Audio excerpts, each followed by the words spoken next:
Buenas. Empezamos esta clase de nuevo, ¿vale? Porque grabamos esta clase, pero falló.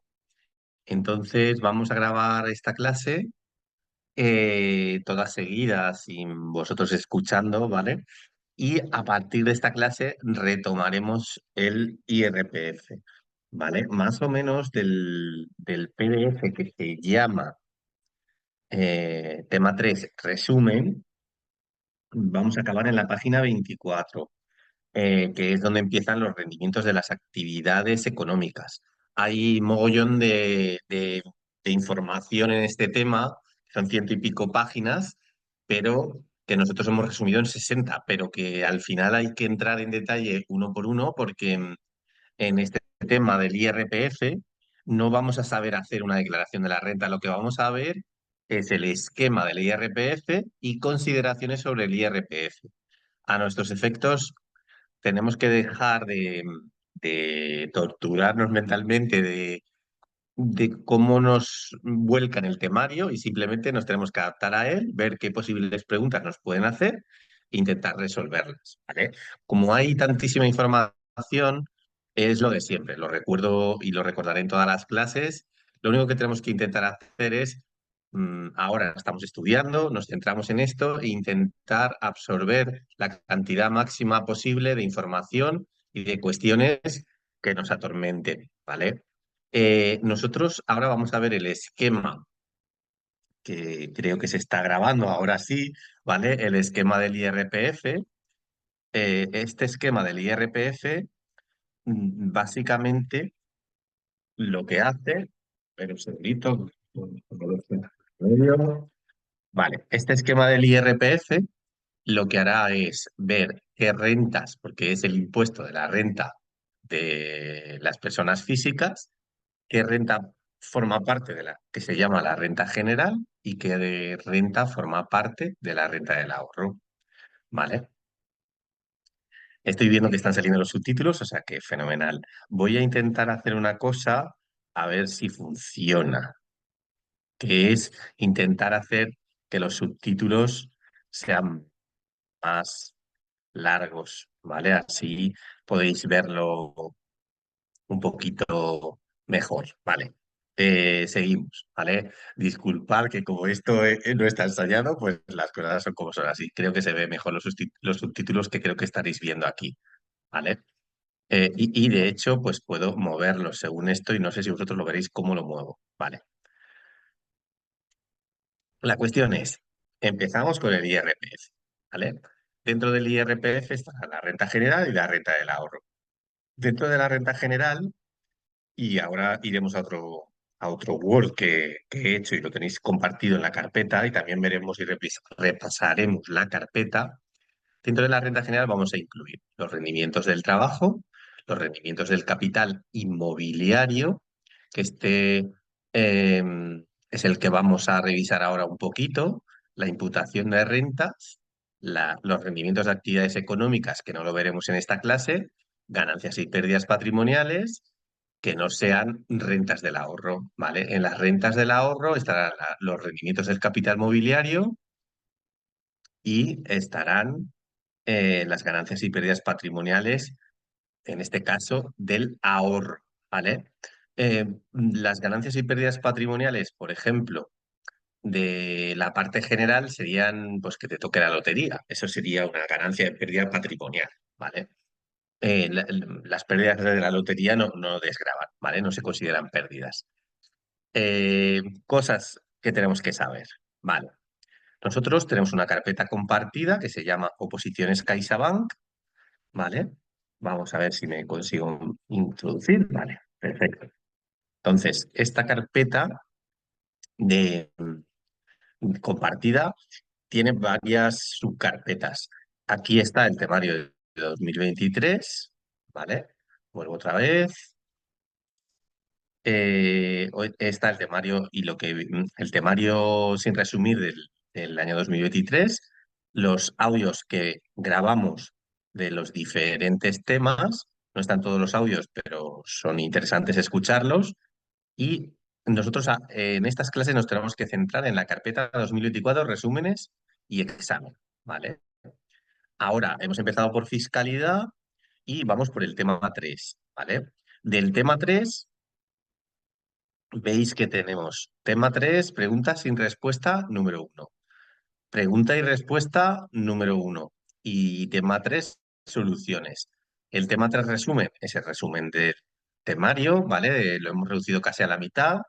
Luego he hecho cuestiones, tenemos cuestiones basadas también en preguntas de examen, que sería preguntas sin respuesta, cuestionario número 2 y número 3, ¿vale? Entonces ahí tendréis cuestionarios, tanto digamos que tenéis tres cuestionarios, ¿vale? Y siempre está la pregunta y respuestas sin solución, pregunta y respuesta con solución y luego pues el solucionario, ¿vale? Entonces es muy sencillo y simplemente pues lo tenéis que ojear, ¿vale? Entonces lo primero es acceder aquí y saber que ya hemos visto el tema uno, tema 2 y tema 3. El tema 3 es súper largo, es el tema de ciento y pico páginas, ¿vale?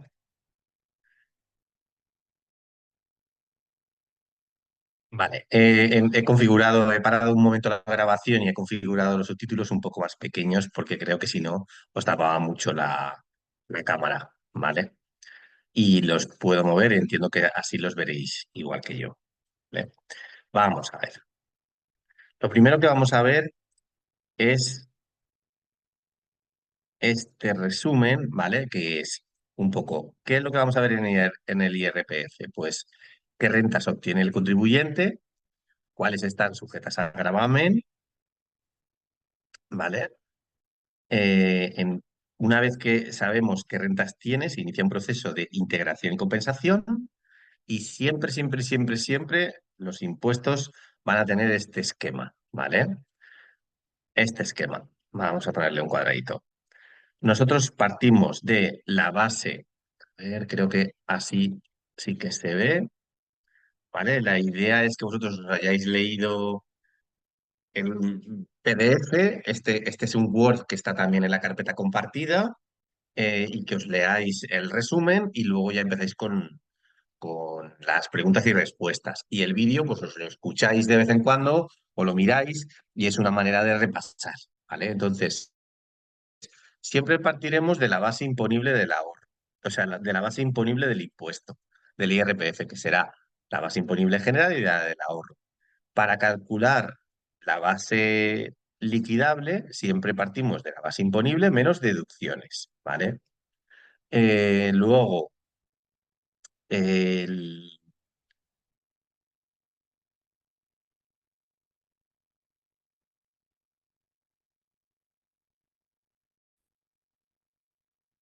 vale, aquí había parado la grabación porque he detectado que había un error, ¿vale? El tema es, nosotros tenemos que calcular la base imponible. De la base imponible pasamos a la base liquidable. La base liquidable siempre es la base imponible menos las reducciones, ¿vale? Siempre primero van las reducciones y luego van las deducciones, ¿vale? Entonces, de la base imponible pasaremos a la base liquidable. Una vez que tengamos la base liquidable, calculamos la cuota íntegra. La cuota íntegra es la base liquidable por la escala de gravamen, ¿vale? A la cuota íntegra todavía hay una cuota líquida, ¿vale? Que sería la cuota íntegra, ¿vale? Igual que partíamos de la base íntegra, luego pasamos a la cuota íntegra, ¿vale? Pues la cuota líquida será la cuota íntegra menos las deducciones. Primero van las reducciones y luego las deducciones, ¿vale? Acordaros del R2D2. R2 es R primero reducciones y luego deducciones, ¿vale? Y una vez que tenemos la cuota líquida, si hay pagos a cuenta, se tienen en cuenta, ¿vale? Porque esto es para ver final, esto es un impuesto y lo que hacemos es añadir rentas, multiplicar por gravámenes, ¿vale? Y ver cuánto tenemos que pagar. Entonces, si hemos hecho ya pagos a cuenta, hay que tenerlos en cuenta porque ya los hemos pagado, ¿vale? Y la cuestión es, teniendo en cuenta lo que tendríamos que pagar más los pagos a cuenta, ¿cuál es la cuota diferencial? ¿Vale? Que esto sería, de alguna manera, que haya deudas, nuestra deuda con Hacienda, ¿vale? Deudas de años anteriores. Entonces, ¿qué ocurre? Por un lado está la renta general, que aquí están los rendimientos y ganancias patrimoniales que nos dan del ahorro e imputaciones de renta. Y luego están las rentas del ahorro, que son rendimientos del capital mobiliario y ganancias y pérdidas patrimoniales derivadas de la transmisión de elementos patrimoniales. Vale. Eh, Dentro de, hemos dicho, la base liquidable es la base imponible menos reducciones, ¿vale? ¿Qué reducciones podemos aplicar para pagar menos?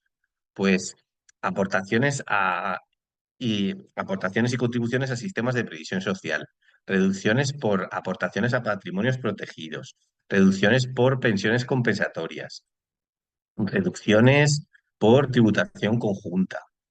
La base liquidable nunca puede ser negativa. Como la base liquidable es la base imponible menos reducciones, nunca podemos reducir tanto que nuestra base liquidable sea negativa, ¿vale? La base liquidable del ahorro será el resultado de disminuir la base imponible del ahorro en el remanente, si lo hubiera, de las reducciones por pensiones compensatorias y por aportaciones de partidos políticos que no han podido deducirse en la base imponible general. ¿Vale? Esto es importante porque habitualmente no ocurre, pero si tuviéramos una base liquidable muy pequeñita y no nos pudiéramos deducir pues las pensiones compensatorias que estuvieran exentas o las aportaciones que hemos hecho a partidos políticos o a sindicatos, pues esto iría a la base imponible de la ONCE. Igual que en la base imponible general, la base imponible del ahorro, la base liquidable del ahorro no puede ser negativa, ¿vale? En el impuesto, además de, hay un punto en la composición del impuesto en el que se adecúan el impuesto a las circunstancias personales y familiares. El mínimo del contribuyente en el IRPF el año pasado, ¿vale? En el 2023 era 5.500. Este es el mínimo que un contribuyente tiene que tener pues, para comer, ¿vale? Y por eso esto nos lo quitan. Dicen, va, sobre eso no tributas, porque si tuvieras solo 5.500 euros, lo dedicarías a consumir, ¿vale? Luego, si tuvieras un descendiente, serían 2.400 euros y el mínimo por ascendiente son 1.150. Y luego por discapacidad podrías deducirte 3.000 euros, ¿vale? Este mínimo, a esta adecuación, debido a circunstancias personales y familiares, ¿vale? Se le aplica la escala de gravamen general. La cantidad obtenida se deduce de la cuota de la base liquidable general y no puede dar, como hemos dicho, nunca resultados negativos, ¿vale? Cuando la base liquidable general sea inferior al importe a deducir por el mínimo personal, lo que hemos dicho, cuando nuestra base liquidable general sea muy pequeñita, entonces la cuota a deducir será igual al importe de la cuota de la base liquidable y la cantidad resultante se deducirá de la base liquidable del ahorro.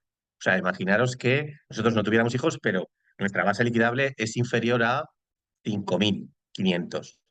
Y aunque no estaríamos obligados a declarar, si quisiéramos hacer la declaración, imaginaos que son 4.000, pues los 1.000 que me quedan por deducir los podría poner en la base liquidable del ahorro, ¿vale? Cuando no exista base liquidable general, el mínimo personal y familiar formará parte íntegramente de la base liquidable del ahorro, ¿vale? Aquí me he puesto cosas que habitualmente no tenemos en cuenta, ¿vale? Cuando dos o más contribuyentes tengan derecho a la aplicación del mínimo por descendientes, ascendientes y discapacidad, respecto de los mismos ascendientes y descendientes, su importe se prorrateará entre ellos por partes iguales. Por ejemplo, en caso de separaciones, pues los hijos se deducen de la unidad familiar o un año uno o un año otro o a partes iguales. Y luego tenemos, dice, no obstante, cuando los contribuyentes tengan distinto grado de parentesco con el ascendiente o descendiente, la aplicación del mínimo corresponderá a los del grado más cercano, salvo que estos no tengan rentas superiores a 8.000 euros, en cuyo caso corresponderá a los del siguiente grado. ¿Vale? Esto simplemente que siempre nos vamos a reducir a los del grado más cercano. Vale, cálculo de la cuota íntegra. Dice, las cuotas íntegras son el resultado de aplicar a la base liquidable unas escalas de gravamen progresivas. ¿Vale? Nosotros tenemos la base imponible, pasamos a la base liquidable, que es la base imponible menos reducciones, y a esto le aplicamos una escala de gravamen. ¿Vale? La escala de gravamen es progresiva y tenemos una cuota íntegra estatal y otra autonómica. Las cuotas íntegras no indican todavía el importe del impuesto, pues podríamos tener, lo que hemos hablado, deducciones. Cálculo de la cuota líquida. La cuota líquida es el resultado de restar de la cuota íntegra las deducciones legalmente previstas. ¿Qué deducciones tenemos? Eh, las establecidas por el Estado y las que establecen las comunidades autónomas dentro de sus competencias. La cuota líquida total está formada, por tanto, por las cuotas líquidas estatales y las autonómicas. Dentro de la cuota líquida estatal, podríamos restar la deducción por inversión en empresas de nueva o reciente creación, ¿vale? O el 50% del total de las deducciones de las actividades económicas por donativos, por rentas obtenidas en cierta amarilla y por actuaciones para la protección y difusión del patrimonio histórico español. ¿Vale? De la cuota líquida autonómica no decimos mucho porque depende de cada autonomía y simplemente lo que se menciona son las deducciones por obras de mejora de la eficiencia energética de las viviendas, que habitualmente esto lo establecen las autonomías y se podría deducir si hacemos una reforma para la eficiencia energética de nuestras viviendas. El cálculo de la cuota diferencial dice, restando la cuota líquida total, las deducciones indicadas abajo, incluyendo los pagos a cuenta, hallamos la cuota diferencial, ¿vale? Entonces, la cuota diferencial es el resultado de restar a la cuota líquida. Nosotros habíamos obtenido base imponible, luego base liquidable, luego sobre la base liquidable le aplicamos el gravamen y tenemos la cuota íntegra. Practicamos deducciones y tenemos la cuota líquida. Y ahora obtenemos la cuota diferencial que eh, restaríamos determinadas deducciones como deducciones por doble imposición internacional de impuestos, deducción por maternidad, pagos a cuenta y compensación fiscal para determinados rendimientos de capital mobiliario. Entonces, nuestra cuota diferencial puede ser positiva o negativa. Cuando es negativa nos sale a devolver y cuando es positiva nos sale a pagar. Ya os digo, hay muchísima información, alguna está un poco complejo de entender cuando lees la redacción y como no lo hacemos habitualmente en el día a día, pues nos lía e incluso nos parece un peñazo. Pero tenemos que seguir adelante, algunas dudas que tengamos nos las anotaremos e intentaremos resolverlas, ¿vale? Pero lo importante es hacer este primer esfuerzo de desbroce para que se nos vaya quedando un poco en la mente el esquema del IRPF, que es de las que más preguntas salen, ¿vale? Vale, ¿qué son los pagos a cuenta? Existen tres tipos de pagos a cuenta. Puede ser que a mí me hayan retenido dinero, por ejemplo, cuando yo tengo una venta de una acción, me retienen el 19% y ese 19% ya lo he pagado. Entonces, no lo tendría que pagar otra vez porque ya lo he pagado, ¿vale? Ya me lo retuvieron. Luego habría ingresos a cuenta, por ejemplo, en los rendimientos en especie y pagos fraccionados, ¿vale? Entonces, están sujetos a retenciones o a ingresos a cuenta la mayoría de los rendimientos de trabajo y capital mobiliario, ¿vale? Y en algunos casos los rendimientos de actividades económicas, básicamente los profesionales. Las ganancias patrimoniales derivadas de fondos de inversión y determinados premios y los rendimientos del capital mobiliario, básicamente alquileres satisfechos por empresarios y profesionales. Vale, están obligados a retener e ingresar al Tesoro Público las personas jurídicas y entidades o las personas físicas que ejercen actividades económicas y que paguen alguna de las clases de rentas que tengan que ser objeto de retención o ingreso a cuenta. ¿Vale? no existe obligación de practicar retención de ingresos a cuenta en determinados supuestos. ¿Cuáles son? Pues dice, las rentas exentas en el IRPF y las dietas y gastos exceptuados de gravamen, los rendimientos de las letras del tesoro, los rendimientos derivados de la transmisión o reembolso de valores con rendimiento explícito que representen anotaciones en cuenta y se negocien en mercados secundarios oficiales. Los premios cuya base de retención no esté de 300 euros. En estos casos, pues no nos tienen que retener nada. Las contribuciones realizadas por promotores a planes de pensiones y mutualidades de previsión social, que reduzcan la base imponible. ¿Vale? Las primas de conversión de obligaciones en acciones, el alquiler de vivienda para empresas para sus empleados. Las rentas satisfechas por el arrendatario o mismo arrendador que no superen los 900 euros anuales. ¿Vale? Pues esto sería el esquema básico del IRPF. Pero ahora vamos a ver toda la tralla que hay. ¿Vale? Antes de empezar a ver todas estas rentas, había preparado, que esto fue un poco lo que vimos en la otra clase, un poco algo sobre los derechos de autor, que suele salir alguna pregunta, y algo sobre la reducción del arrendador en el caso de el arrendamiento de una vivienda, ¿vale?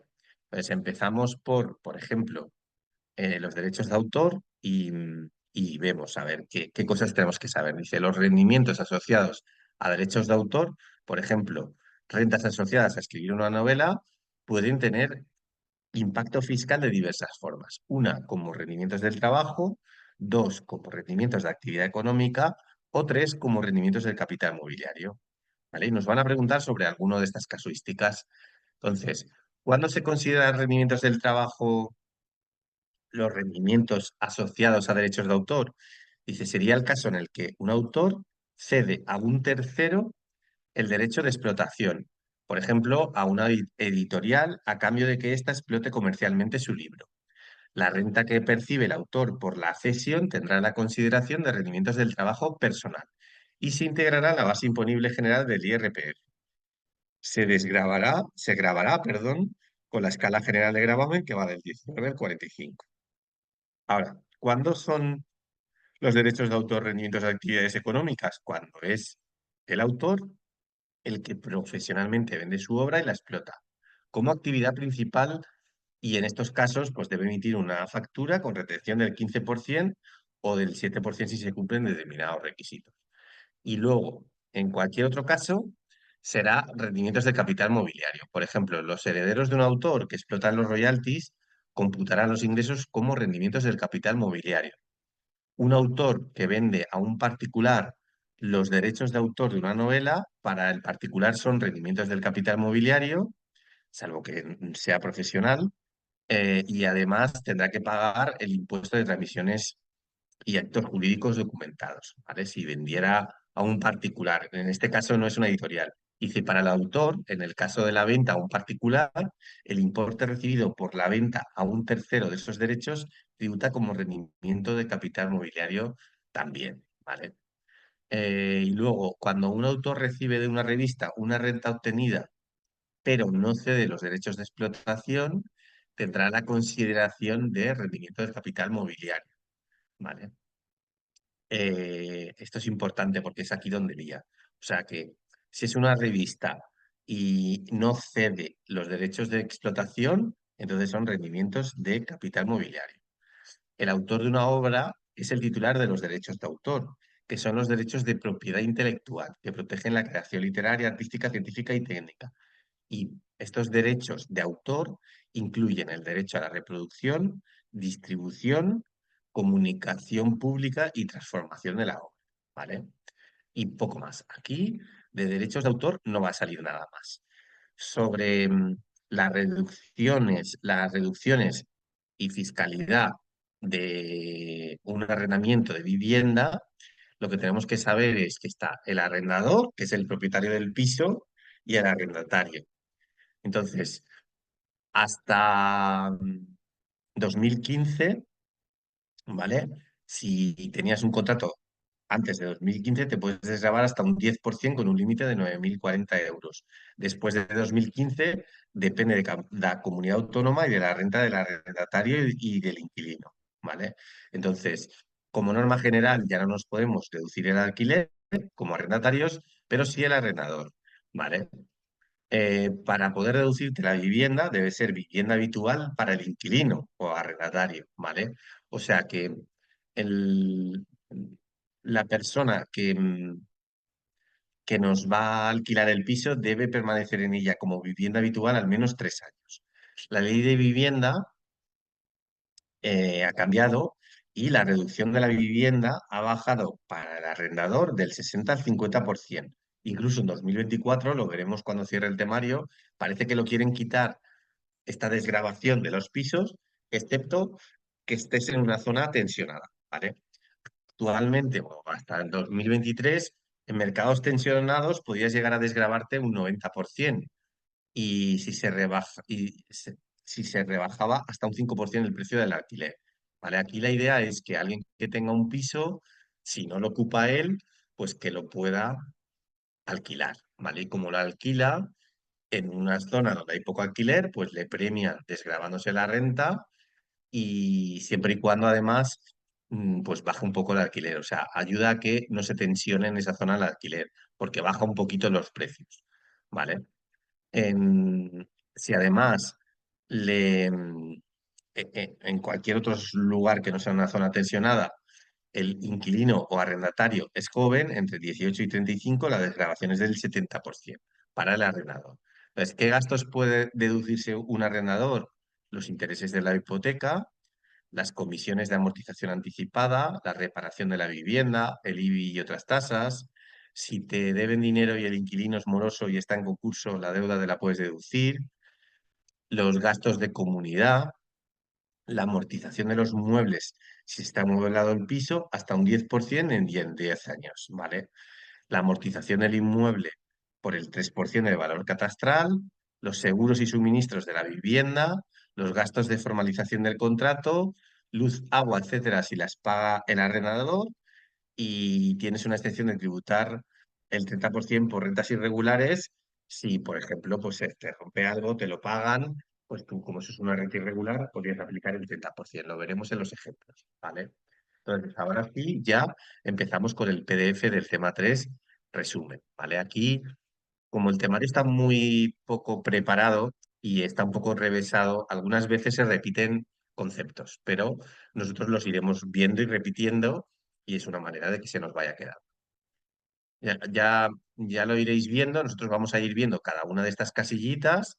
Al final, imaginaos, por ejemplo, en los rendimientos del trabajo, pues tenemos rendimientos del trabajo, ingresos íntegros, nos reducimos siempre las reducciones por irregularidad. Por ejemplo, imaginaros que nos despiden, nuestra indemnización, pues tendría una reducción por irregularidad si fuera un acuerdo del despido, es un despido pactado, pues nos podríamos reducir por irregularidad. Luego veremos toda la casuística de los despidos improcedentes. Y una vez que tenemos los ingresos íntegros y le quitamos las reducciones o los gastos deducibles, tenemos el rendimiento neto. Entonces, en cada cosa de cada renta posible que podamos tener, ingreso, ¿vale? Impuesto de la renta, cada renta que tengamos, calcularemos el rendimiento neto. Una vez que tenemos el rendimiento neto, tenemos la base imponible general, ¿vale? Y a partir de la base imponible general, sacaremos la base liquidable y a partir de ahí la escala de gravamen, ¿vale? Lo que hemos hablado. En este punto, fijaros, es donde nosotros aquí pues poníamos el mínimo personal y familiar, ¿vale? Que es este que hemos hablado antes. Para que aquí, una vez que tenemos esta base liquidable, lo aplicamos y ya aplicamos la escala de gravamen, ¿vale?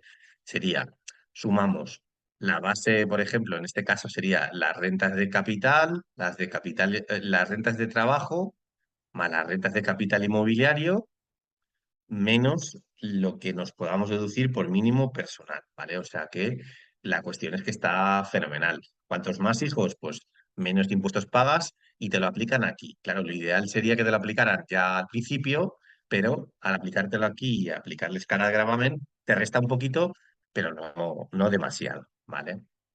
Vamos a ver, bajamos para abajo. Vale. ¿Qué cosas hay que saber? Eh, el IRPF, ¿cuál es el hecho imponible? ¿Vale? Un segundito que voy a poner, voy a centrarlo. Vale. El IRPF es el impuesto sobre la renta de personas físicas, es un tributo de carácter personal y directo que grava, según los principios de igualdad, generalidad y progresividad, la renta de las personas físicas de acuerdo con sus circunstancias personales y familiares. ¿Vale? El hecho imponible está constituido por la obtención de la renta del contribuyente. Esto que parece una chorrada podría ser una pregunta de examen. Supuestos sujetos al IRPF. La renta del contribuyente está compuesta por los rendimientos, las ganancias y pérdidas patrimoniales y las imputaciones de rentas. ¿Vale?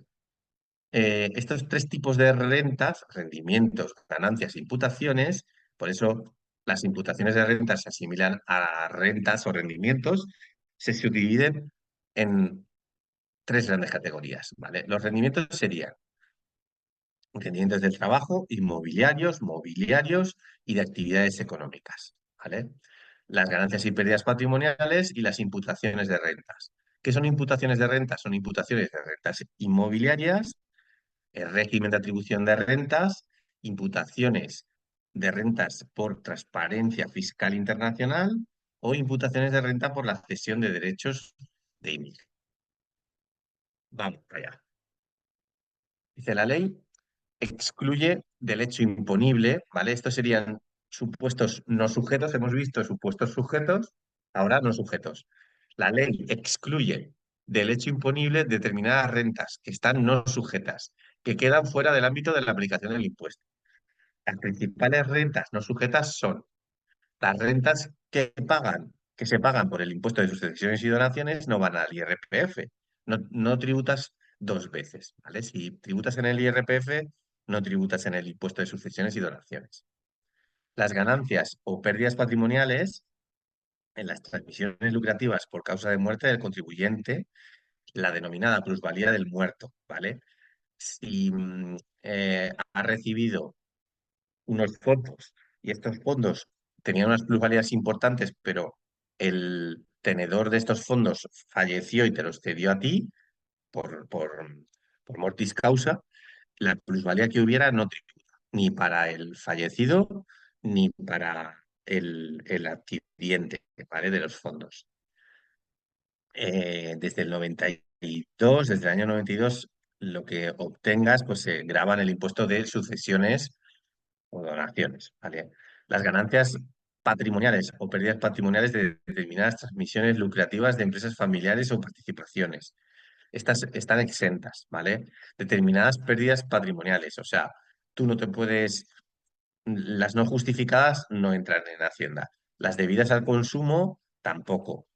Las derivadas de transmisiones lucrativas por actos intervivos o de liberalidades, las debidas a pérdidas del juego, esas no se tienen en cuenta. Las derivadas de transmisiones de elementos patrimoniales, por ejemplo, un inmueble o un vehículo cuando se vuelven a adquirir dentro del año siguiente.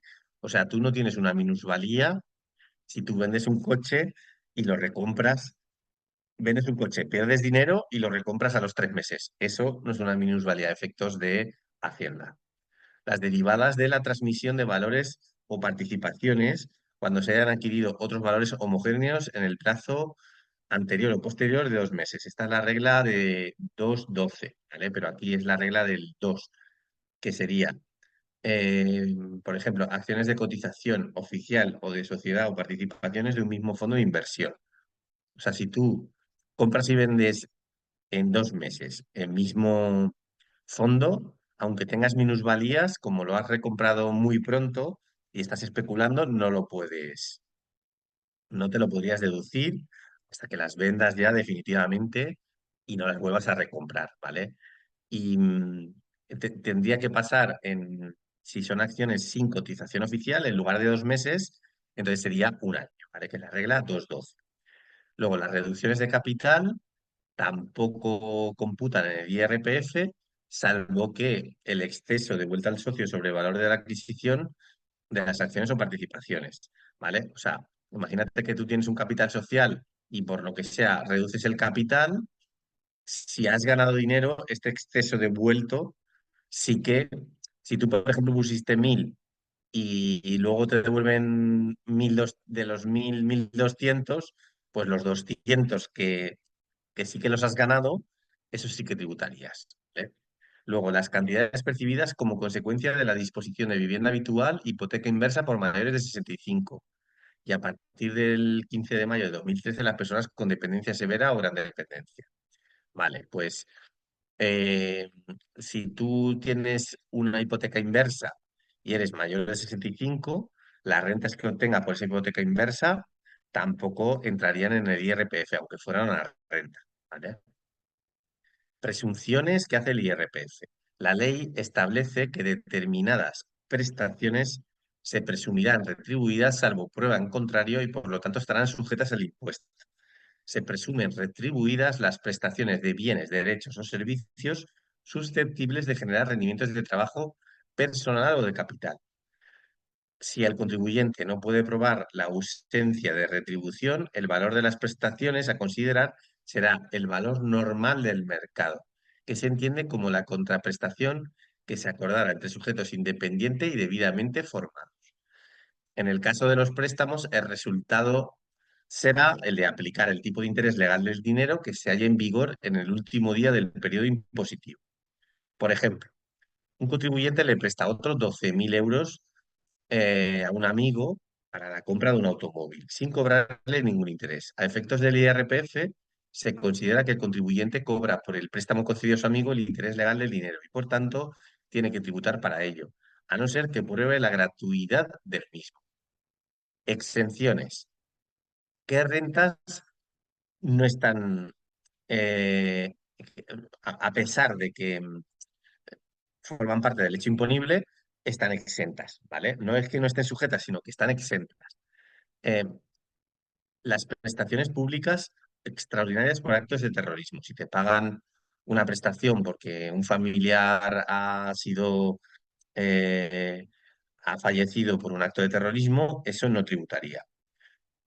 Las ayudas recibidas por los afectados del VIH, ¿vale? Las pensiones reconocidas a favor de personas que sufrieron lesiones en la guerra civil. Las indemnizaciones como consecuencia de responsabilidad civil de daños personales, físicos o psíquicos, ¿vale? Luego, las indemnizaciones por despido o cese del trabajador en la cuantía establecida con carácter obligatorio en el Estatuto de los Trabajadores, en su normativa de desarrollo o en la normativa reguladora de la ejecución de sentencias. Asimismo, no se considera como indemnización obligatoria la establecida por convenio, pacto o contrato hasta el límite de los 180.000 euros. O sea, por ejemplo, en un despido colectivo o por causas económicas, técnicas o organizativas o de producción o de fuerza mayor, ¿vale? Estará exento todo lo que no supere un despido improcedente, siempre que este despido improcedente sea menor de 180.000. Si, por ejemplo, me despidieran a mí, mi despido improcedente son 70.000, los 70.000 estarían excluidos. De 70.000 hasta el resto de renta, tributaría por el 30% de rendimiento por irregularidad del importe que exceda este límite, ¿vale? Más cosas, vale, las prestaciones reconocidas a contribuyente por la Seguridad Social que, o por las entidades que la sustituyan como consecuencia de la incapacidad permanente absoluta o gran invalidez, independientemente de las causas que los originen, laborales o no. Entonces, las pensiones por incapacidad permanente absoluta o gran invalidez, pues están exentas, ¿vale? Las pensiones por inutilidad o incapacidad permanente de régimen de clases pasivas funcionarios públicos, también. Las prestaciones familiares por hijo a cargo y las demás prestaciones públicas por nacimiento, parto múltiple, adopción simple o múltiple hijos a cargo, pues esto también está exento. Las prestaciones económicas percibidas de instituciones públicas con motivo de acogimiento de menores también. Las becas públicas y las concedidas por entidades sin fines lucrativos para cursar estudios, ojo, reglados. Eh, También incluiría una fundación bancaria que estuviera exento. Dice, al igual que las becas públicas y las concedidas por entidades sin fines lucrativos, solo están exentas si es para cursar estudios reglados, tanto en España como en el extranjero, ¿vale? Luego, las anualidades por alimentos percibidos por los hijos de sus padres en virtud de decisión judicial. O sea, que si yo le pago una renta a mis hijas, si ha sido porque el juez así lo ha decretado, estas anualidades por alimentos están exentas como renta para mis hijos y para la unidad familiar. Los premios literarios, artísticos o científicos relevantes declarados exentos por la Administración tributaria, como los premios Príncipe de Asturias. Las ayudas económicas a deportistas de alto nivel, cumpliendo determinados requisitos, tampoco tributan. Luego, las prestaciones por desempleo percibidas en la modalidad de pago único, si se destina su importe al ejercicio de la actividad profesional como trabajador autónomo o socio de trabajador de una cooperativa, pero tienes que estar 5 años ejerciendo esa actividad o siendo cooperativista. Se declaran exentos los rendimientos, a ver, los rendimientos positivos del capital mobiliario procedentes de los nuevos planes de ahorro a largo plazo, siempre que el contribuyente no efectúe disposición alguna del capital resultante del plan antes de finalizar el plazo de 5 años. ¿Vale? Las gratificaciones extraordinarias satisfechas por el Estado español a los miembros de misiones internacionales de paz también están exentas. Los rendimientos del trabajo percibidos por trabajos efectivamente realizados en el extranjero, hasta 60.100 euros, están exentos, siempre que se realicen para una empresa o entidad no residente en España o un establecimiento permanente radicado en el extranjero. Más cosas. Esto se hace así, dice, se considera cumplido este requisito cuando el país o territorio en el que se realicen los trabajos tenga suscrito con España un convenio para evitar la doble imposición internacional, que contenga cláusula de intercambio de información. Vale. Las indemnizaciones satisfechas por las administraciones públicas por daños personales como consecuencia del funcionamiento de servicios públicos. Las prestaciones percibidas por entierro o sepelio con el límite del importe total de los gastos incurridos. Las rentas procedentes de la aplicación de instrumentos de cobertura, de esto sí que ha salido una pregunta, dice que si tú te haces una cobertura con swaps, IRS derivados para la vivienda habitual, para que no te suba, al ser una cobertura, si tú, por ejemplo, tendrías que pagar 1.000 euros de cuota, pero el swap te devuelve 300, esos 300 no son una renta y no tributas, porque estás haciendo una cobertura.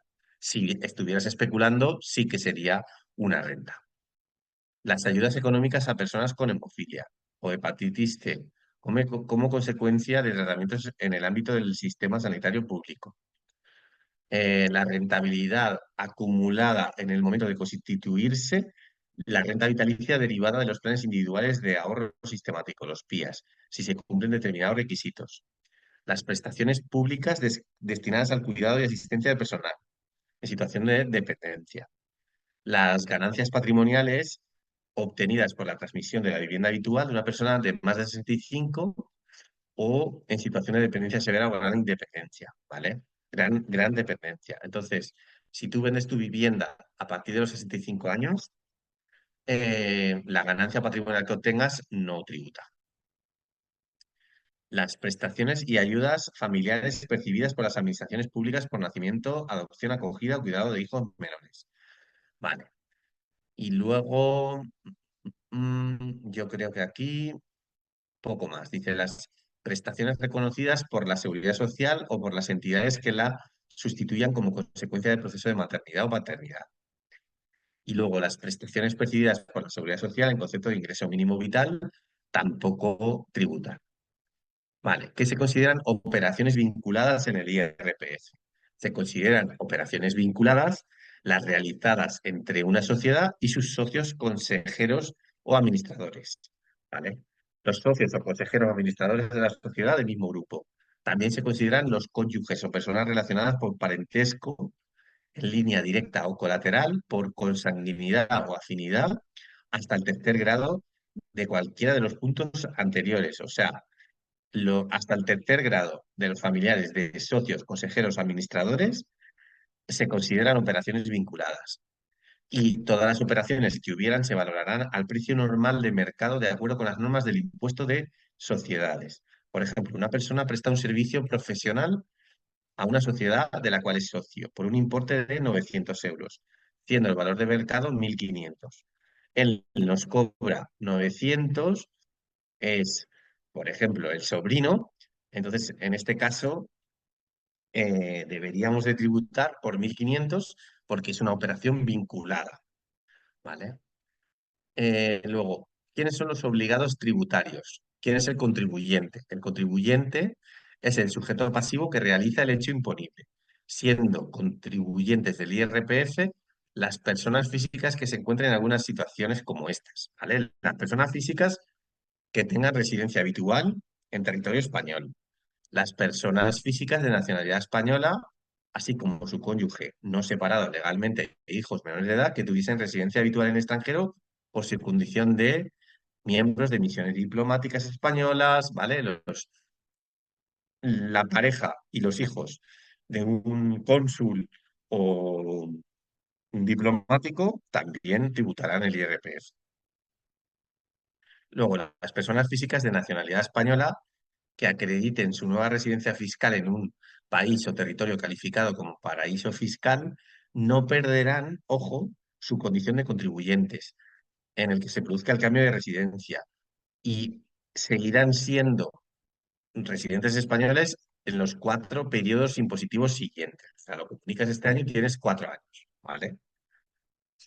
Las personas físicas que adquieran su residencia fiscal en España como consecuencia de su desplazamiento a territorio español podrán optar por tributar por el IRPF o por el impuesto de renta de no residentes durante el periodo en el que se efectúe el cambio de residencia y durante los 5 periodos impositivos siguientes.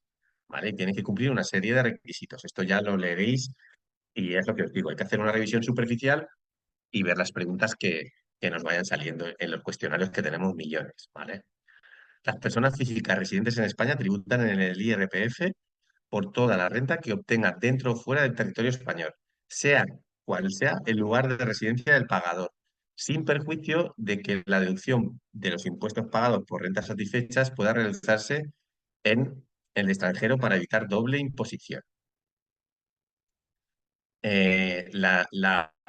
Se incorporan al impuesto de sociedades las sociedades civiles que tienen objeto mercantil y que tributaban hasta la aprobación de la reforma fiscal que hubo hace un año con el IRPF, ¿vale? Antes las sociedades civiles tributaban el IRPF, ahora hay un régimen transitorio en el que van a tener que tributar todas por el impuesto de sociedades.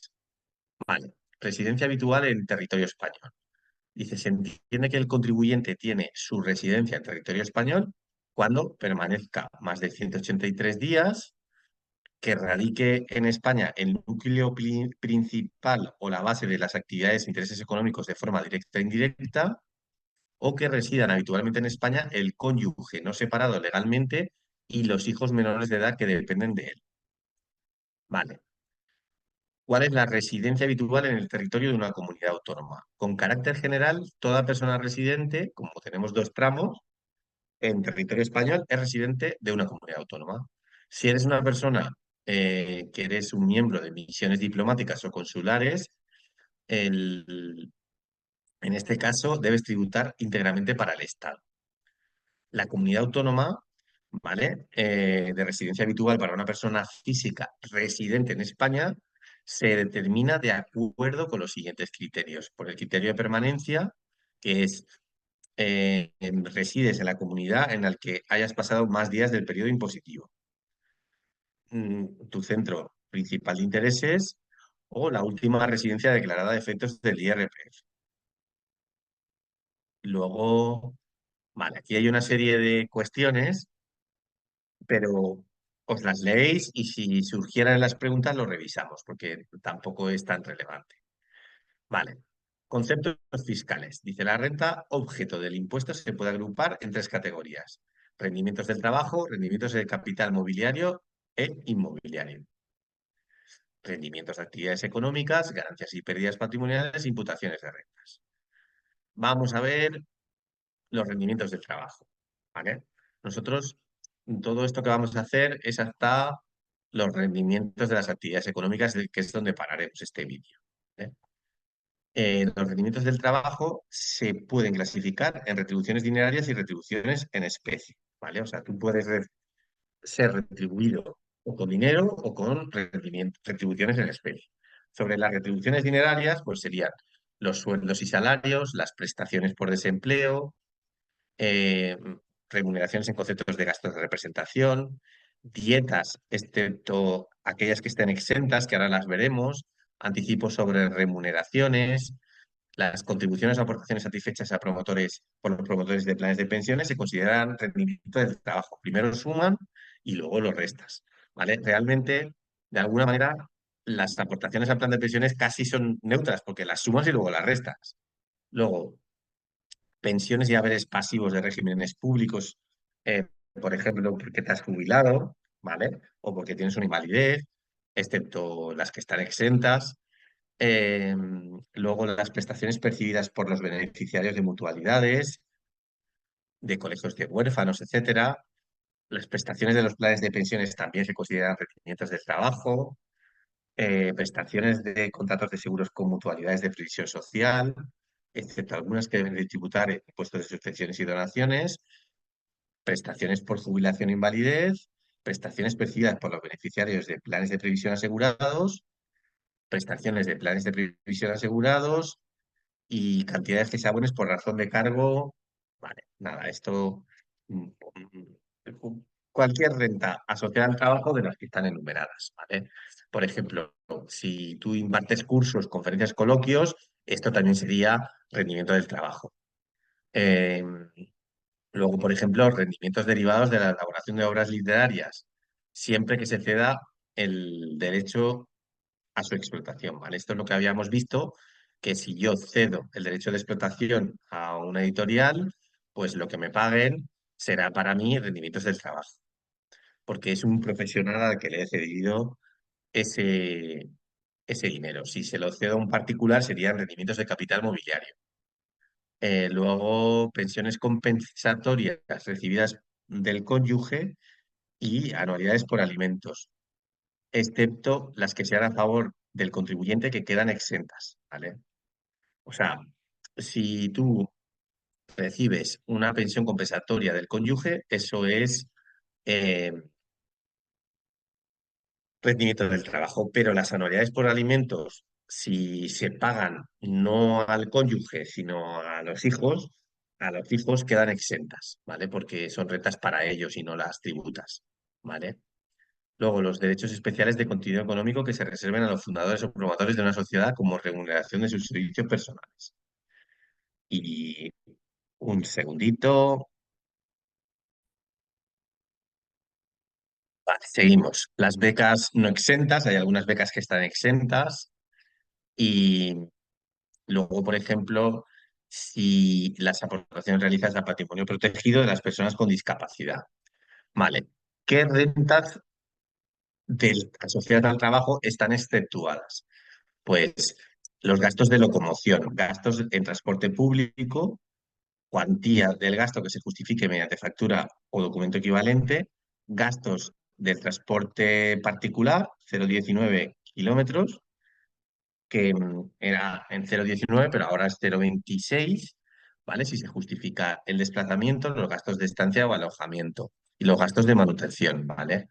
En los casos de gastos de manutención, con pernocta son 53 euros, sin pernocta 26. ¿Eh? Luego, no se exceptuarán estas cantidades de gravamen cuando sean asignaciones con motivo de desplazamiento y permanencia por un periodo continuado superior a 9 meses. O sea, si estás casi todo el año fuera, pues ya no te puedes tener una extensión, ¿vale? Vale, sobre las retribuciones en especie, dice, constituyen rendimientos del trabajo en especie la utilización, consumo u obtención para fines particulares de bienes, derechos o servicios de forma gratuita o por precio inferior al normal del mercado aun cuando no supongan un gasto real para quien los concede. Con carácter general, las retribuciones en especie deben valorarse por su valor normal del mercado, salvo en los siguientes criterios específicos. Por ejemplo, la utilización de la vivienda. Si yo utilizo una vivienda que me cede la empresa, las viviendas con valor catastral revisado en el periodo impositivo o en los últimos 10 años, solo, o sea, si yo tengo una vivienda que ha sido revisada y su valor por Hacienda está más o menos estimado en los últimos 10 años, yo pagaré como rendimiento en especie el 5% del valor catastral. En caso contrario, el 10%. En caso de carecer valor catastral, el valor será del 5% del mayor de los siguientes: el 50% del valor comprobado por la Administración a efectos de tributos o el precio de contraprestación o valor de adquisición. ¿Vale? En el caso de la vivienda, hay un límite de asignación de retribución en especie, y es que no puede superar el 10% del resto de las contraprestaciones. O sea que si yo cobro 31.000, como máximo asignar, me podrán asignar como retribución en especie el 10% de mis 31.000 euros. En el caso de entrega o cesión de uso de vehículos y automóviles, la entrega de vehículo tiene en cuenta el coste de adquisición para la empresa. En este caso, o sea, deberías de asignarte el 20% del coste anual, ¿vale? De ese coche. Y si el vehículo no es propiedad de la empresa, como no es en propiedad de la empresa, pues se estima el valor de mercado de ese vehículo y se paga el 20%, ¿vale? Se atribuye como renta. En el caso de los préstamos a un tipo de interés inferior al legal del dinero, es la diferencia entre el interés pagado y el interés legal del dinero vigente en cada periodo impositivo. Luego, las cantidades satisfechas por la empresa como promotora de un plan de pensiones, estas también están exentas, o sea, también serían, dice, la imputación de las contribuciones a planes de pensiones es obligatoria. O sea, que las contribuciones que nos ha pagado la empresa las tiene que imputar sí o sí, aunque luego las desgravamos. El importe de las contribuciones satisfechas. Luego, en el caso de primas de seguros colectivos como sistema alternativo a los planes de pensiones, si hay una imputación de su renta a las personas a quienes se vinculan las prestaciones, sería el importe de las primas satisfechas imputadas por el importe que exceda a 100.000 euros. Luego, para primas satisfechas por la empresa en virtud de un contrato de seguro similar, el coste del empleador, incluidos los tributos que graben la operación. Para cantidades destinadas a satisfacer gastos de estudio y manutención del contribuyente, hasta cuarto grado inclusive, salvo que se trate de supuesto que no tenga consideración de retribución en especie. ¿Vale? Entonces, aquí, como hay algunas que son muy específicas, la que sí o sí hay que saber es el ejemplo, ¿vale? Que dice, un trabajador de la empresa X ha percibido 32.000 euros de sueldo íntegro y reside en una vivienda propiedad de la empresa, cuyo valor catastral no revisado es de 58.000 euros, ¿vale? Entonces, en teoría debería de pagar el 10% porque el valor catastral no ha sido revisado, que serían 5.800, pero como cobra 32.000 euros y hay un límite del 10%, serían 3.200 euros, ¿vale? Luego, una persona tiene cedido por su empresa un automóvil para su uso exclusivo y particular, cuyo coste de adquisición fue de 24.000. El importe de la retribución en especie correspondiente a la utilización del vehículo por el que tendrá que tributar será, ¿vale? En los vehículos es el 20%, ¿vale? El 20% de la cifra que os pongan. Si es propiedad de la empresa, por el coste de adquisición, y si te ponen el valor de mercado, solo lo tendrás en cuenta en el caso de que no sea propiedad de la empresa. Luego, dice, la entrega a los trabajadores en activo de forma gratuita o a precio inferior al de mercado de acciones o participaciones de la propia empresa o de otras empresas de grupo de sociedades en la parte que no exceda para el conjunto de las entregadas al trabajador de 12.000 euros anuales, cumpliendo determinados requisitos.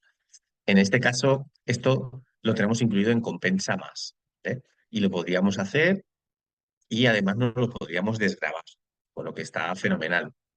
Las primas o cuotas satisfechas por la empresa a entidades aseguradoras por seguros de accidente laboral o responsabilidad civil del trabajador o para las coberturas de enfermedades del trabajador tienen un límite de 500 euros por persona, ¿vale? Entonces, si nos pagan 500 euros, está exento, ¿vale? Y dice, el exceso sobre el importe indicado por cada una de las personas cubiertas se considerará retribución en especie. O sea que si nos pagan un seguro, eso no tributamos por él hasta 500 euros. Luego, rendimiento neto del trabajo. El rendimiento neto del trabajo se obtiene restando de los rendimientos íntegros, dinerarios y en especie el importe de los gastos deducibles.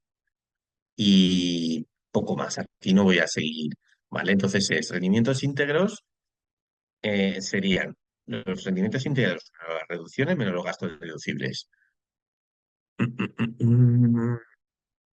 Vale, si tuviéramos un- una retribución en especie, el rendimiento íntegro sería la valoración del activo con retribución en especie más el ingreso a cuenta no repercutido. Vale. ¿Qué reducciones aplicables sobre los rendimientos íntegros tenemos? Como regla general, los rendimientos íntegros se computan en su totalidad, excepto los supuestos en que sean de aplicación alguna de las reducciones siguientes. Reducción del 30% sobre determinados rendimientos que tengan un periodo de generación superior a 2 años y no se obtengan de forma periódica o recurrente. O sea, nosotros en general vamos a meter el rendimiento íntegro, a excepto de que tengamos un rendimiento que sea irregular y le podemos aplicar el 30%, ¿vale? Entonces solo tributaríamos por el 70%.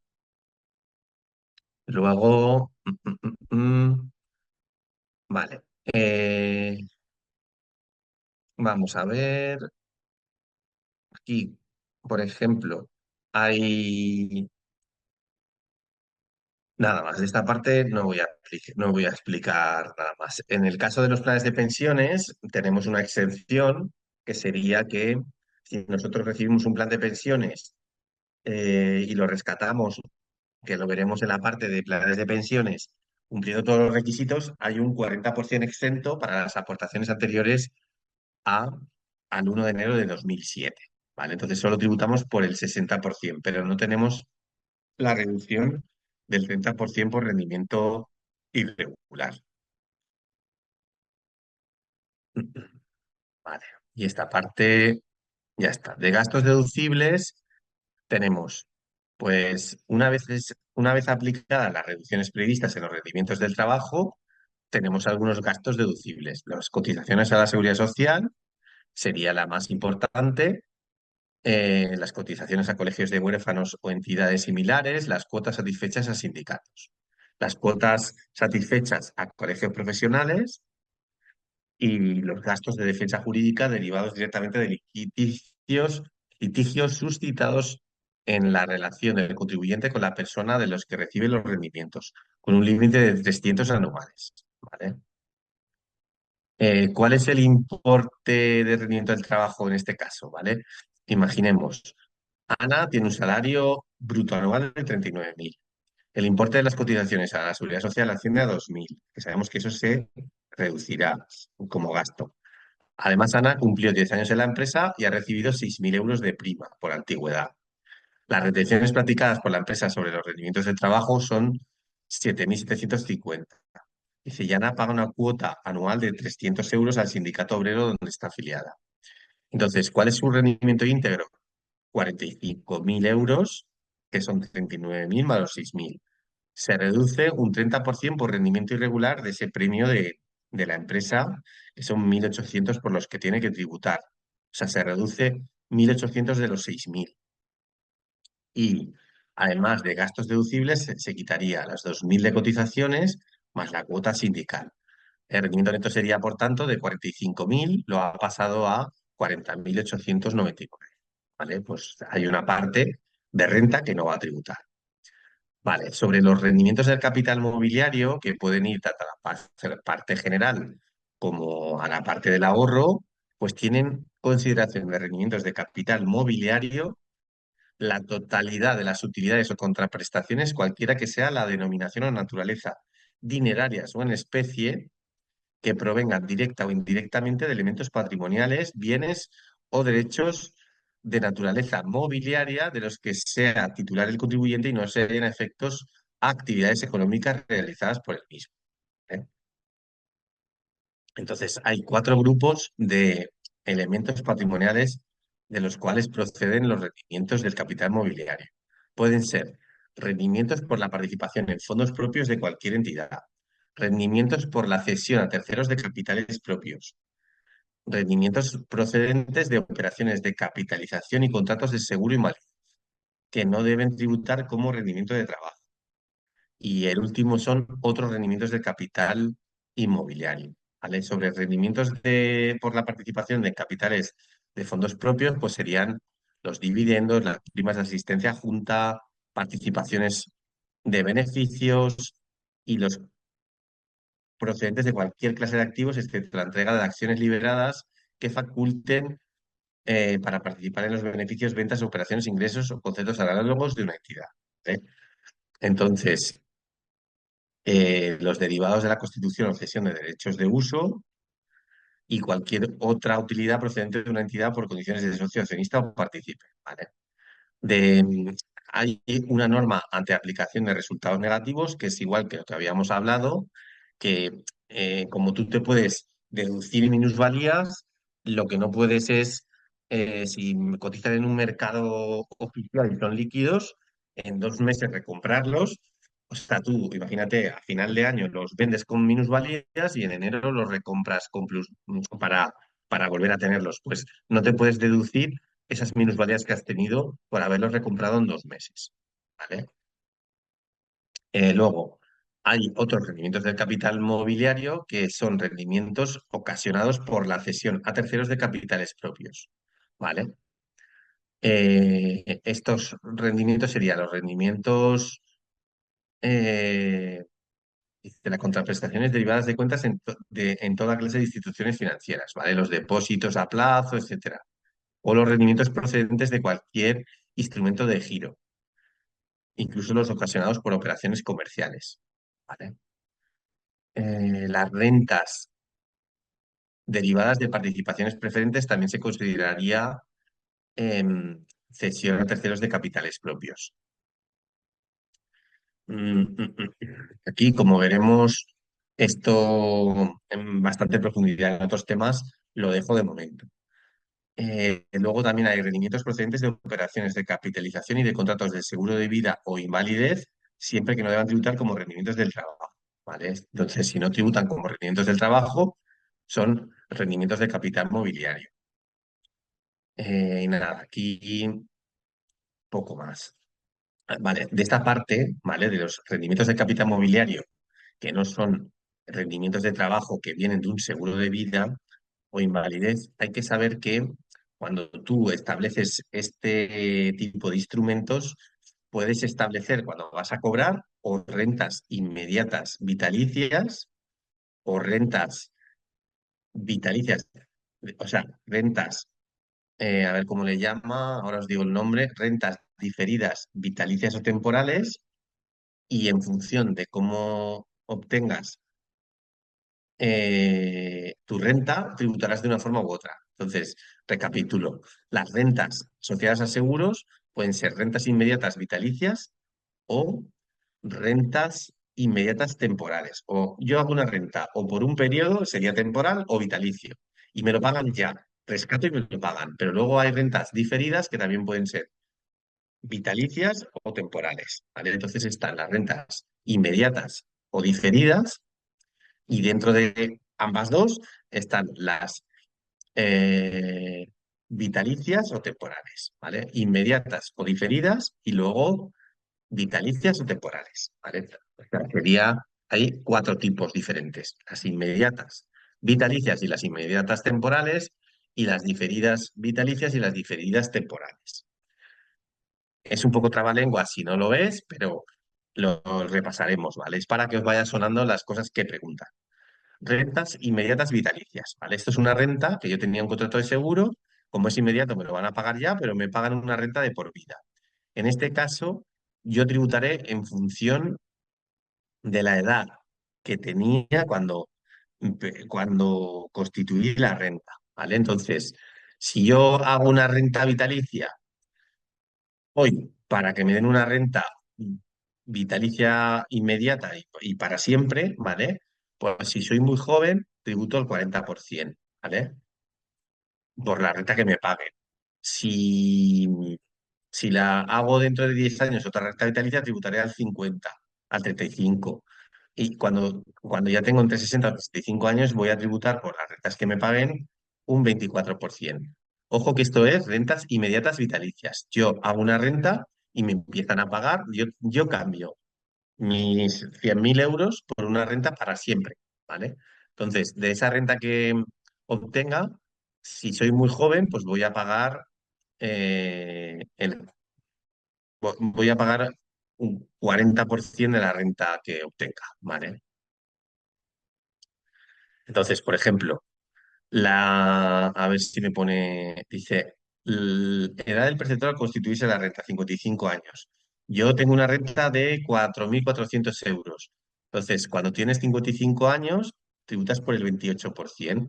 Como a mí me pagan eh, 14.400 euros en el producto que tenía, pues pago sobre el 28% de 4.400. 4.000 son rendimientos del capital mobiliario, voy a tener que tributar, ¿vale? Ahora, imagínate que me hago una renta inmediata, pero temporal. Yo te dejo 100.000 euros, pero tú me das una renta durante 15 años, ¿vale? En este caso, si son más de 15 años, son 25% tributo sobre la renta que yo obtenga. Si es de entre 10 y 15 años, el 20%. O sea, si es más de 15 años, un 25%. Y si es hasta 5 años, un 12%. Entonces, imaginemos que yo hago una renta durante 9 años y en cada momento me pagan 14.400. Pues yo voy a tributar como rendimiento del capital mobiliario el 16% de 4.400, que serían 2.304. Luego, si yo en lugar de hacer una renta en un seguro, no la hago inmediata para que me lo paguen ya, sino que es diferida, pues dependiendo que sea vitalicia o temporal, las vitalicias es en función de la edad en la que yo lo constituyo, ¿vale? Y las temporales es en función del plazo, ¿vale? Tributaría igual, ¿vale? Y poco más. Aquí de esta parte no hay que saberse mucho más. Por ejemplo, este ejercicio sí que habría que saberlo. Dice, una persona suscribe un contrato de vida a prima única de 12.000 a la edad de 54 años, percibiendo una renta vitalicia anual de 1.200. Después de cobrar 5 anualidades, decide rescatarlo por importe de 10.500 euros, ¿vale? Entonces, rescata y le dan 10.500, pero él metió 12.000, pero ha estado cobrando 5 anualidades. Entonces, ¿qué es lo que ha percibido él? Él ha percibido 10.500 y ha percibido 1.200 durante 5 años, porque ha rescatado los 5 años. ¿Qué es lo que pagó él? 12.000. ¿Qué rendimientos ha pagado? Pues el 28% de 1.200 euros por 5 años, que son 1.680 euros, porque esto ya lo había tributado. Entonces, ¿cuál es el rendimiento del capital mobiliario que va a tener que computar en Hacienda ese año? Pues serían, yo he recibido 10.500 más 6.000, ¿vale? Que son los 1.200 por 5 años. Pero yo ya pagué 12.000, que era mi prima, menos los 1.680 de intereses que he pagado. Entonces, al final, esta persona va a tener que tributar este año que ha tenido que rescatar el dinero por 2.820 euros, ¿vale? Y eso serían rendimientos del capital mobiliario. Entonces, planes individuales de ahorro sistemático, los PIAs, ¿vale? Dice, se consideran como contratos celebrados con entidades aseguradoras para constituir con los recursos aportados una renta vitalicia asegurada para la jubilación e invalidez. Este no sería como tal lo mismo que el anterior, sino que es un PIAS. Dice, es una renta vitalicia también que tributa los mismos porcentajes que las rentas vitalicias inmediatas, ¿vale? Porque yo tengo un PIAS, pero dice, pero lo bueno es que aquí la rentabilidad acumulada a la fecha de constitución de la renta está exenta del IRPF siempre que se trate de un PIAS con estos requisitos. Deben ser seguros de vida individuales. El tomador, asegurado y beneficiario deben ser la misma persona. Debe constituirse una renta vitalicia asegurada. O sea, en un PIAS, pues eso, tienes que ser el tomador, asegurado y beneficiario la misma persona y te lo tienes que hacer pues una renta vitalicia, ¿vale? Cuando rescates el dinero. Y por la rentabilidad no tributarás. Entonces, dice, el límite máximo para la aportación no puede superar 8.000 euros anuales, independientemente de los límites a otros sistemas de previsión social, planes de pensiones, planes de previsión asegurados, etcétera. El importe máximo de las primas acumuladas en el plan no podrá superar la cuantía de 240.000 euros. Se reducen de 10 a 5 años la antigüedad de la primera prima satisfecha respecto a la fecha en la que se constituye la renta vitalicia para poder aplicar la exención. O sea, como mínimo han tenido que pasar 5 años para que tú puedas, tienes que haber estado ahorrando, digamos, 5 años. Antes eran 10, ahora 5. Y dice, a los PIAs formalizados con anterioridad a 1 de enero de 2015 se les seguirá igualmente de aplicación el plazo referido, ¿vale? Luego, otros rendimientos de capital mobiliario. Dice, también tendrán consideración en el cajón desastre del capital mobiliario los procedentes de la propiedad intelectual cuando el contribuyente no sea el autor. Esto es lo que decíamos. Un particular adquiere derechos de explotación de una novela de su autor, de un autor, ¿vale? El importe recibido por la cesión a un tercero de los derechos tributa como rendimiento de capital mobiliario. La propiedad industrial siempre que no esté afectada a actividad económica. Un particular vende la propiedad industrial sobre un invento realizado al margen de la actividad empresarial. El arrendamiento de bienes muebles, negocio o minas, así como los procedentes del subarriendo que sean perdidos por el subarrendador siempre que no constituyan actividades económicas. Por ejemplo, un particular alquila un electrodoméstico a otro particular, pues eso sería un rendimiento de capital mobiliario. Luego, la cesión del derecho de explotación de la imagen o del consentimiento o autorización para su utilización, salvo que la cesión tenga lugar en el ámbito de una actividad económica. Por ejemplo, un particular cede el uso de su imagen para la realización de un anuncio en televisión y percibe unos ingresos a cambio. El importe de estos ingresos se considera rendimiento de capital mobiliario. Y yo creo que con esto poco más, ¿vale? De gastos deducibles, por ejemplo, dentro de los rendimientos del capital mobiliario, por ejemplo, así como ya he puesto que los sindicatos eran un gasto deducible de los rendimientos del trabajo, en, en los rendimientos del capital mobiliario, los gastos de administración y depósito de valores negociables son deducibles, pero no serán deducibles las cantidades que supongan una contraprestación de una gestión discrecional. O sea, si tú tienes un fondo de inversión, o sea, una acción y, y alguien te está gestionando discrecionalmente tu cartera y te cobra, eso no te lo puedes deducir. Sí que te puedes deducir la administración y gastos de depósito de los valores. ¿Vale?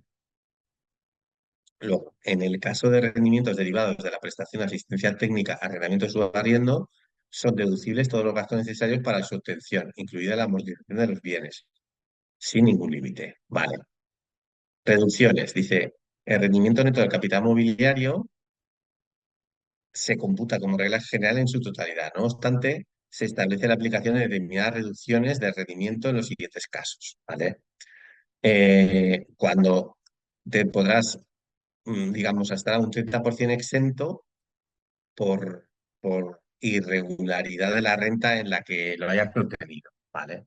Entonces, el periodo de generación tiene que ser superior a 2 años y poco más. Eh, y de esta parte, nada, yo no me quedaría con mucho más. Vale, sobre los rendimientos del capital inmobiliario, ¿vale? Que son inmuebles. Lo anterior eran bienes muebles, ahora inmuebles. Y ya casi con esto estamos acabando. Tiene en consideración de rendimientos de capital inmobiliario los que deriven del arrendamiento o de la constitución o cesión de derechos o facultades de uso y disfrute sobre bienes inmuebles, rústicos y urbanos cuya titularidad corresponda al contribuyente y no se hallen afectos a actividades económicas realizadas por el mismo. Los rendimientos netos de capital mobiliario se determinan por la diferencia entre los ingresos y los gastos necesarios para su obtención. Rendimiento íntegro. El rendimiento íntegro es el importe por todos los conceptos que recibe el arrendatario, que recibe del arrendatario el arrendador en, en func- en contraprestación al alquiler de su inmueble. Por ejemplo, si el arrendatario paga al propietario de la vivienda alquilada donde vive el IBI y los gastos de suministros, estos son rendimientos íntegros del arrendador, ¿vale? O del propietario. Luego, ¿cuáles son los gastos deducibles? Para la determinación del rendimiento neto del propietario o del arrendador, sería los intereses de capitales ajenos, ¿vale? Esto es lo que hemos visto al principio del tema. Los gastos de reparación y conservación. Eh, Dice, no son deducibles por este concepto las cantidades destinadas a la ampliación o mejora de los bienes. Los tributos y recargos no estatales. Y todo lo que puedas, todo lo que hemos hablado antes de mantenimiento, pues te lo podrías deducir, ¿vale? Las primas de seguros, responsabilidad civil, robo y cristales. Los servicios y suministros. Te puedes amortizar el inmueble. El porcentaje máximo de amortización será del 3% que se aplicará sobre el coste de adquisición satisfecho o el valor catastral, sobre el mayor, sin incluir en ambos casos el valor del suelo. Luego, reducciones. Dice, reducción por arrendamiento de bienes destinados a vivienda. Dice, los supuestos de arrendamiento de bienes inmuebles destinados a vivienda, el rendimiento neto se reducirá en un 60%, que ha pasado a un 50%, y dice, con efectos del 1 de julio de 2021 se establece que esta reducción solo será aplicable sobre los rendimientos netos positivos que hayan sido calculados por el contribuyente en una autoliquidación presentada antes de que se haya iniciado un procedimiento de verificación de datos. Vale. Y dice, nada, aquí si tuviéramos algún rendimiento generado en más de 2 años, entonces también podríamos aplicarnos la reducción del 30%, ¿vale? Y aquí pues podemos ver que, un ejemplo, dice, Juan percibe 2.400 euros anuales por el alquiler de un local que adquirió por 10.000 euros hace 10 años. A su vez, Juan percibió del arrendatario 1.000 euros por unos desperfectos ocasionados por el arrendatario en el local. El mobiliario del local es propiedad del arrendatario. El valor catastral del local, sin incluir el suelo, asciende a 30.000, cuyo importe ha sido revisado recientemente. Como propietario del local, Juan soporta el IBI, que asciende a 200. El arrendatario paga directamente los suministros del local. Entonces, ¿cuál es el importe de rendimiento del capital inmobiliario? Pues este señor ha obtenido 2.400 euros del alquiler más 1.000 euros por unos desperfectos que ocasionó en el local. Gastos deducibles serían el IBI, que son 200, más la amortización del inmueble, que es el 3% de 30.000, ¿vale? Que es el valor catastral sin incluir el valor del suelo. Entonces, en este caso, el rendimiento neto son 2.000. Y dice, si el arrendatario del local fuera un pariente hasta tercer grado de Juan, el importe de rendimiento neto también sería 2.000, ya que ese importe es muy superior al 1,1 del valor catastral, ¿vale? O sea que si se lo alquilas del piso a un familiar, mm, eh, no puedes tener un rendimiento neto superior al 1,1 de valor catastral, ¿vale? Y aquí es donde pararíamos, ¿vale? Em, en la siguiente clase veremos los rendimientos de actividades económicas y seguiremos con el IRPF. Vamos por la página 20 y hay 60. En realidad en el temario hay 180, creo. Entonces, hasta aquí hemos llegado. La clase ha ido un poco rápido porque ya la había dado, pero sí que me parece interesante que tuvierais un poco para obligaros a escucharlo y luego leerlo o al revés. Y nada, seguiremos en la siguiente clase. Espero que sea de utilidad, sobre todo las preguntas, y poco a poco este año ya veréis que le vamos a sacar mucha amiga a todo esto.